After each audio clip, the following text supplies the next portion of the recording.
If you're craving a meaty snack that packs a good dose of protein, then some beef jerky might just be the ticket.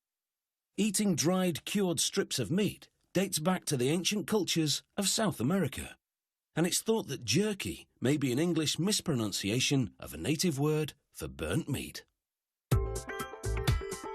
Beef jerky is no longer a food of subsistence.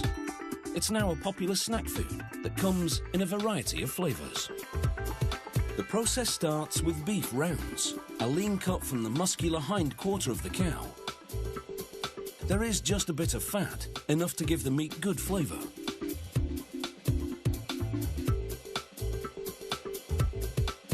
Workers put the beef rounds through a slicer, which cuts them into thin strips of identical width, so that the jerky pieces come out as uniform as possible. The direction in which the slicer cuts, as well as the thickness of the slices, are calculated to optimise flavour and tenderness. The marinating will further tenderise the meat. Some producers inject the marinade prior to slicing. This company marinates after slicing, so that the marinade is sure to tenderise and flavour every slice. After loading a small batch of meat into a rotating drum, the marinade is added, a secret recipe comprising both dry and liquid seasonings.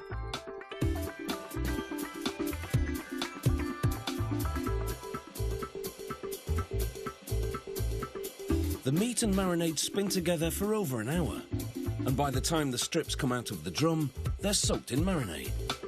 Another 24 hours in the marinade, and they're ready to go into the smokehouse.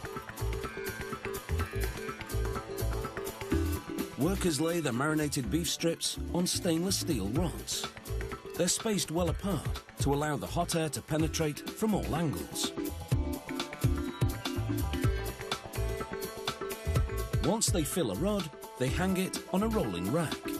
A rack holds 100 rods, roughly 110 kilograms of beef strips. Each rack goes into its own individual smokehouse, inside which two simultaneous processes occur. Water-soaked hardwood chips burn, slowly smoking the meat. And the jerky also cooks slowly at low heat, no higher than 82 degrees Celsius. The variety of beef jerky dictates the type of hardwood they use. For example, sweeter flavours such as honey barbecue or teriyaki require smoke with hickory or applewood, whereas for more savoury or spicy flavours, they use mesquite wood. Over the course of 5 to 7 hours in the smokehouse, the circulated warm air gradually dries out and cures the meat, and the smoke from the wood infuses it with flavour. Samples are taken from each fully smoked batch to measure the thickness. The required thickness is 3 to 4 millimetres. After the strips have been cut to approximately 8 centimetres long, the jerky enters an automated scale, which weighs out the quantity per packet. Meanwhile, an automated packaging machine heat seals the bottom and sides of printed plastic film, forming a pouch, then inserts a resealable zip. Then it prints on the batch number and best buy date. The machine then pulls apart each individual pouch and flushes the inside with nitrogen.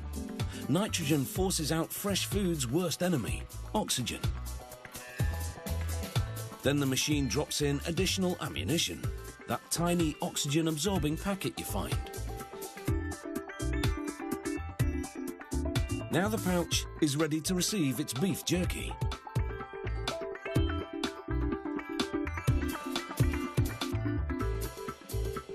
In the smokehouse, the raw beef lost about 3/4 of its weight as the moisture inside evaporated and the fat cooked off.